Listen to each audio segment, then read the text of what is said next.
In this video, I'm going to show you how to manage your subscription orders. So what I'm going to do is go ahead and create a new subscription product first. So I'm going to navigate over to my products by clicking on products over here on the left-hand side.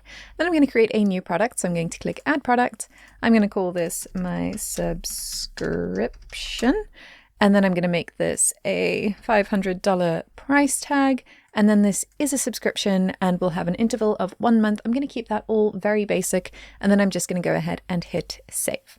All right, so now that that product has been created, I want to place a new order for the subscription product. So I'm going to go over to my orders and I'm going to create a new invoice. So I'm going to click on invoices, new invoice. I'm going to use Betty and hit save.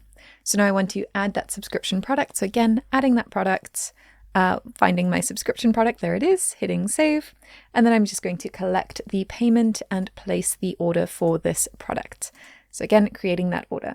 I'm then going to go to my sales, and you can see here that I have that sale that's been made for the subscription product, but I can also see this over here in my subscription settings on the left-hand side. So if I come here to my subscriptions, you'll see that yes, we have that subscription that we created in a previous video, but we also have that subscription that we've just ordered now.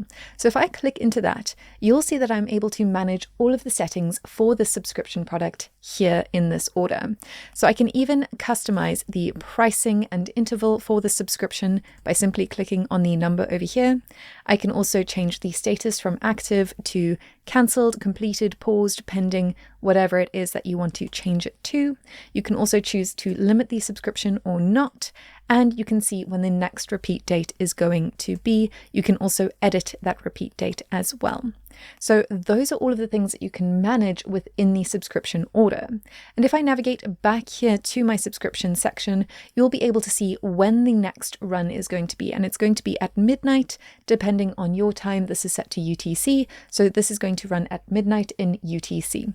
So that is how you can manage your subscription products. In the next video, I am going to show you how to issue vouchers within the system. I'll see you there.